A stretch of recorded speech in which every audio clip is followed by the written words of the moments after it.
Hi everyone and welcome back to Math Mr. G. I am here for my students in the 4th grade at the Syracuse Academy of Citizenship.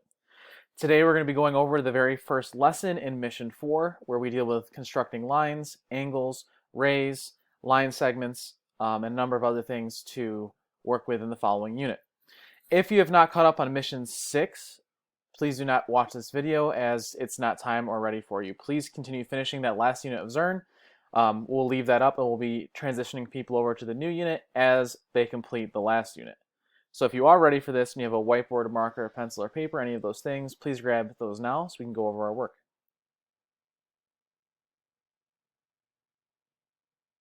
Okay, so in front of us here, we have first our objective, which is to identify and draw points, lines, line segments, rays, and angles, and recognize them in various contexts and familiar figures.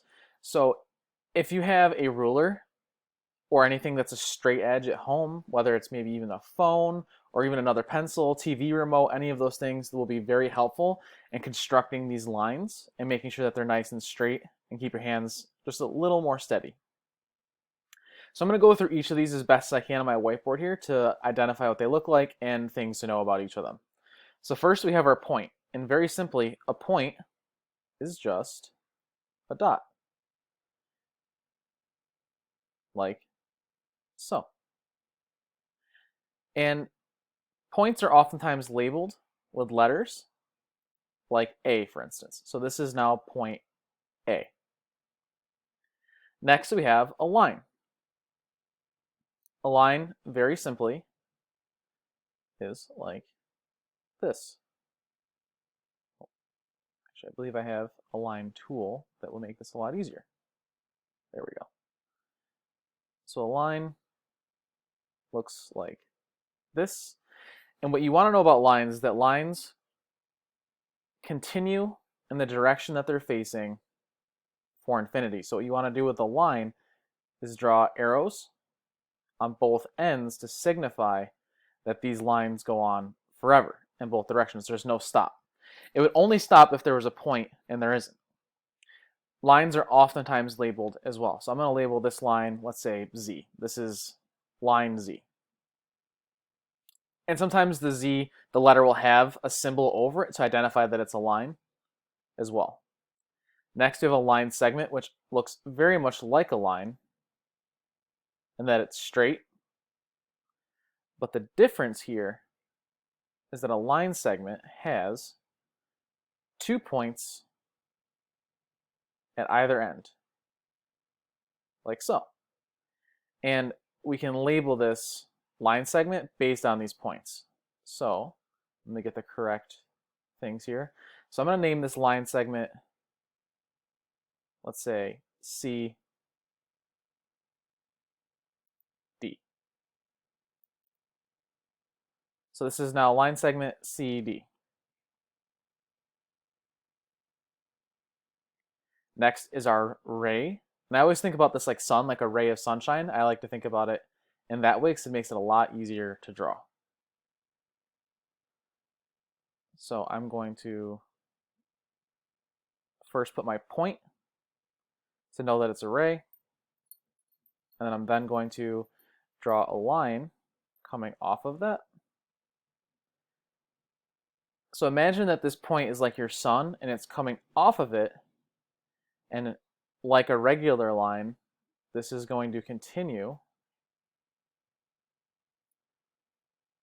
in that direction forever. It's only going one way though. Just like the light from the sun doesn't come back to the sun. It starts at the sun and then leaves it. So we're going to name this ray, let's say ray X. And then last but not least, which you'll see just a couple of these, and we'll be looking at these more specifically in the different kinds, and spending actually quite a bit of time on these, is angles.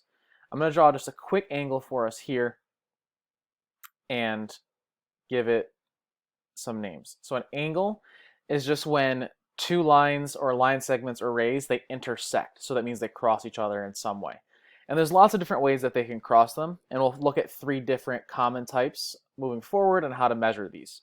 But today I'm going to draw just a simple angle here. So this is an angle like so. It almost looks like a greater sign here, so actually, let's put it like this. Now, this angle, we're going to say, has a couple different points on it that we're going to label. Point here, and a point here, and a point here. So they're two crossing line segments, and we'll label the different points as well. Let's make this angle X, Y, and Z. And a good way to tell that's an angle is oftentimes there will be a symbol like this, kind of like a little semicircle inside of it, telling you that this angle opened up this way and that it's not around this way. And we'll look at more into why that is that way as we move forward, but just understand this is kind of what a basic angle looks like. And it could look a number of different ways. It could even be open a lot more. It could even be open even less than that. But these are essentially the different essentials you're going to need for today's lesson in Mission 4, Lesson 1. You're going to need to know your points, your lines, your line segments, your rays, and your angles. They'll go over all of this in the guided practice as well as the Tower of Power. But if you need more help with this, there's actually a pretty decent video on Math Antics as well that goes over these things in a fair amount of depth. And I will include that in this Google Classroom assignment as well. I look forward to seeing your work. Please reach out if you have any questions or if you need any help. I'll talk to you guys tomorrow.